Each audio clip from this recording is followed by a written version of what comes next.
बिस्मिल्लाहिर्रहमानिर्रहीम। अस्सलाम वालेकुम dear students of 8th class. बेटा उम्मीद है आप सब लोग खैरियत से होंगे और स्टार्ट करते हैं आज का लेक्चर, जो कि हमारे जो प्रीवियस हमने टॉपिक स्टार्ट किया था लास्ट टाइम, वो था इंसर्टिंग फंक्शन के एक फंक्शन किस तरह आप लोग ऐड कर सकते हो। फार्मूला, ये जो आपकी एक्सेल वर्कशीट है, ठीक है, उसमें हमने पढ़ा था कि ये प्री डिफाइंड या बिल्ट इन फार्मूलाज होते हैं। इसको हम डिफरेंट तरीक़ों से यानी कि एक्सेल में ऐड कर सकते हैं, फार्मूला टैब से ऐड कर सकते हैं, इंसर्ट फंक्शन में जाकर ऐड कर सकते हैं, ठीक है। तो अब इसकी मज़ीद जो डिटेल इसके स्टेप्स हम पढ़ते हैं कि each function has a specific order as follows, कि हर फंक्शन का मखसूस ऑर्डर होता है, ठीक है। अब वो क्या है? All function begin with the sign equal sign. जो भी फंक्शन आपने स्टार्ट करना है, जिस तरह फार्मूला बनाने के लिए हम लोग इक्वल के साइन से फार्मूला को स्टार्ट करते थे, इसी तरह फंक्शन बनाने के लिए भी आपको इक्वल का साइन इस्तेमाल करना होगा बिगिन, इसको स्टार्ट करने के लिए। आफ्टर द इक्वल साइन, इस साइन के बाद, जब ये साइन आपने यानी कि इस्तेमाल कर लिया, इसके बाद द फंक्शन इज इंसर्टेड, आपने वो फंक्शन इंसर्ट करना है। अब ये फंक्शन होगा क्या? जिस तरह के सम आप करना चाहते हैं, एडिशन का कोई अमल परफॉर्म करना चाहते हैं, तो आपको वहां पे सम यानी कि एडिशन का फंक्शन इंट्रोड्यूस करवाना पड़ेगा, जिसको हम कहते हैं सम। सम मीन्स मजमुआ, जमा करना, ठीक है। तो इससे क्या सिस्टम को पता चल जाएगा, कंप्यूटर के यानी कि जो हमारा जिसने ये सारी प्रोसेसिंग करवानी है, उस डिवाइस को पता चल जाएगा कि अब यूजर फंक्शन यानी कि सम का फंक्शन परफॉर्म करना चाहता है, ठीक है। अच्छा जी, उसके बाद क्या होगा देखें, then there will be an argument, वहां पर एक आर्गुमेंट होगा। अब ये आर्गुमेंट क्या होता है? An argument is the cell range, एक आर्गुमेंट सेल रेंज होगा कि आपने अब सेल की रेंज सेलेक्ट करनी है, ठीक है, कि कहां से कहां तक आप लोग एडिशन का ये जो सम का फंक्शन है वो परफॉर्म करवाना चाहते हैं, ठीक है। और सेल रेफरेंसेस, इनको हम सेल रेफरेंस भी कह सकते हैं आर्गुमेंट को, ठीक है, that are enclosed by parenthesis. अब ये आर्गुमेंट हम क्या करेंगे? इनक्लोज करेंगे पैरेंथेसिस से। आप देखें इसके, आप इधर जरा डायग्राम पे हैं, अब आपको सही से समझ आएगा। सबसे पहले आपने फंक्शन को स्टार्ट करना है, किससे? इक्वल साइन लगाना है। देन आपने फंक्शन का नेम बताना है कि हमें सम का फंक्शन परफॉर्म कराना चाहता हूँ। फिर आपने आर्गुमेंट बनाना है। ये आर्गुमेंट बेसिकली वो चीज, वो रेफरेंसेस आपने बताने हैं सेल के, जिन जिन सेल की वैल्यूज को आप सम करवाना चाहते हैं। अब जब आप ये फंक्शन को इस्तेमाल करते हो ना, फिर क्या करना, हम जब हमने देखें पहले हमने एक फार्मूला बनाया था। फार्मूला हम लोगों ने किस तरह बनाया कि हमने सिंपली ऐसे इक्वल का साइन लगाया, ठीक है। इक्वल का साइन लगाने के बाद आपने वहां पे, अब जिस तरह A3 और A9 को अगर आपने इनकी वैल्यूज को ऐड करवाना था, तो आप इनके दरमियान में क्या कर रहे थे? ये ऐड ऑपरेटर को इस्तेमाल कर रहे थे। लेकिन अब ऐसा नहीं है। जब आप इसको करोगे, किसको? फंक्शन के इस्तेमाल से सम अप करवाना चाहो किसी भी सेल का, तो वहां पे आपने एक आर्गुमेंट बनाना है। आर्गुमेंट बेसिकली हो गया, सिंपल सी बात है, आपने पैरेंथेसिस लगानी है, उनमें उन सेल का रेफरेंस दे देना है जिनको आप सम अप करवाना चाहते हैं, जिनका सम।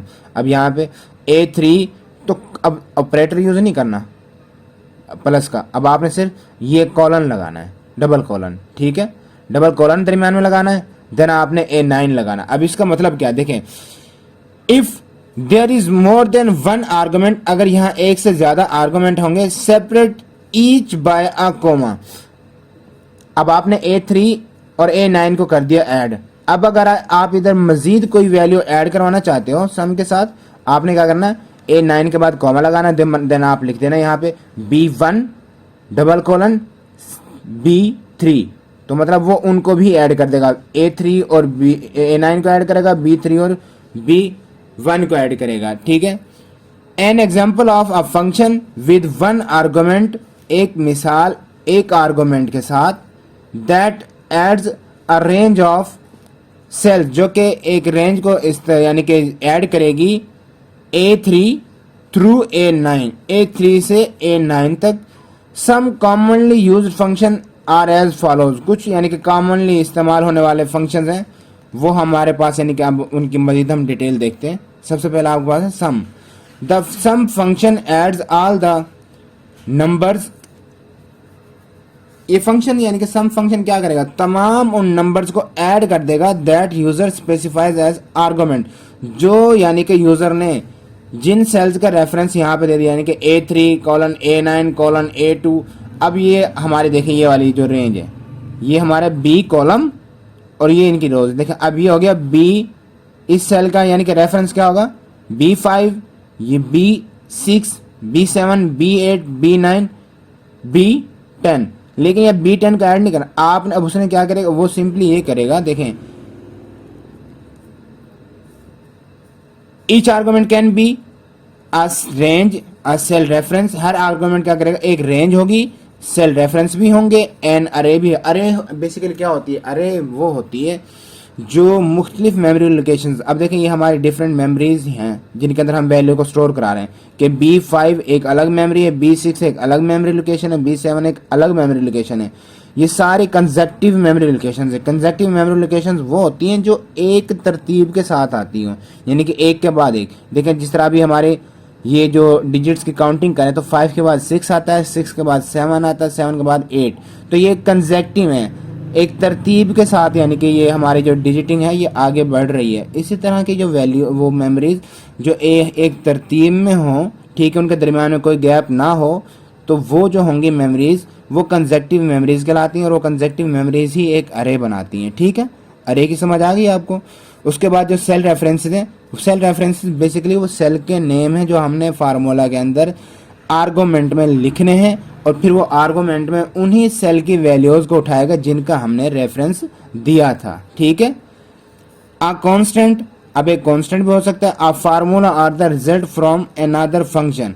अब इन्हीं एक फंक्शन के अंदर दूसरे फंक्शन के रिजल्ट को भी आप इस्तेमाल कर सकते हैं। अब वो आप हम ये एग्जांपल देखते हैं, आपको मजीद ये बात क्लियर होगी। फॉर एग्जांपल अब देखें फंक्शन स्टार्ट करने के लिए सबसे पहले वही बात कि आपने इक्वल का साइन लगाना है, देन जो फंक्शन इस्तेमाल कर रहे हो उसका रेफरेंस देना है। हम यहाँ पे सम का फंक्शन इस्तेमाल कर रहे हैं।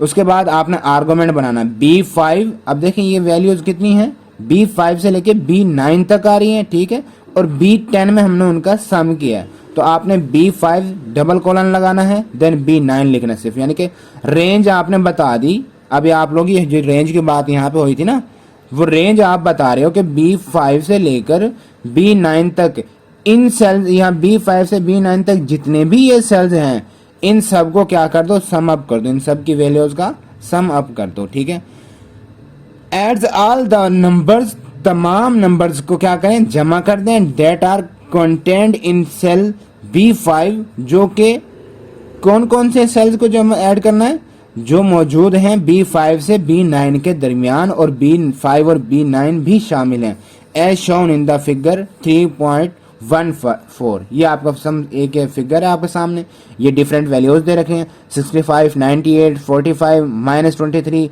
2 35।